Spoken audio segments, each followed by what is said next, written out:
Good morning. So we are covering, or good afternoon, we are covering attention deficit disorder in this chapter, ADD, or I think they changed it to ADHD. I remember having this conversation.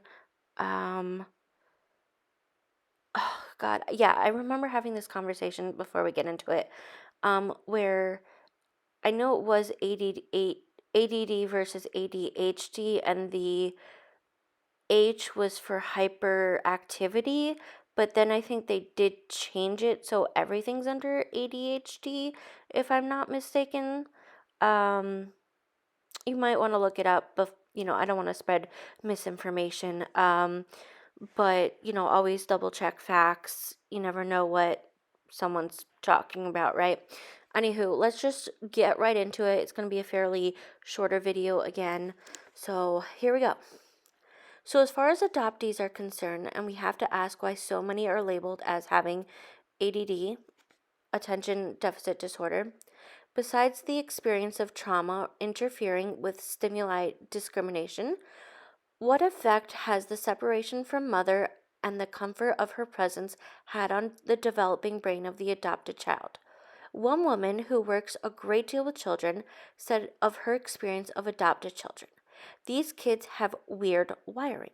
This quote unquote weird wiring seems to be confined to the emotional or limbic parts of the brain because basic intelligence doesn't appear to be affected.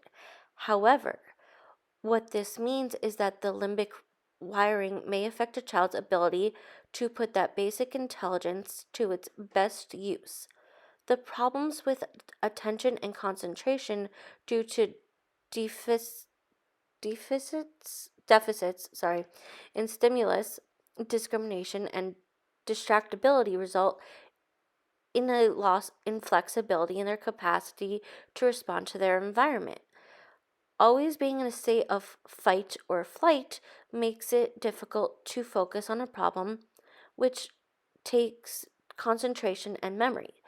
Van der Kolk et al. Tells us, quote, this loss of flexibility may appear current findings of deficits in preservative learning and interference with the acquisition of new information as well as an inability to apply working memory to salient environmental stimuli. And that was written in 1996. It is noted that these same problems may lead to impulsivity, the purpose of which may be to keep from remembering trauma.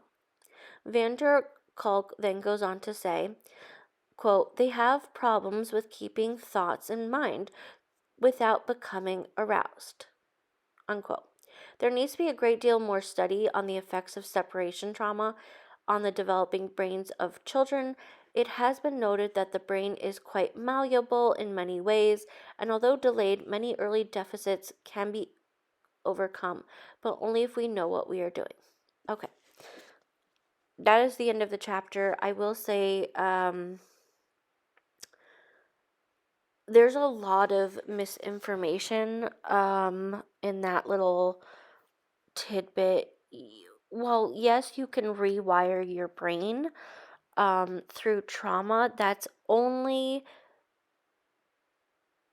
well, I shouldn't say only, but as far as I've been doing my research, it really talks about the pre-trauma brain to the present trauma brain to creating a post-trauma brain, right?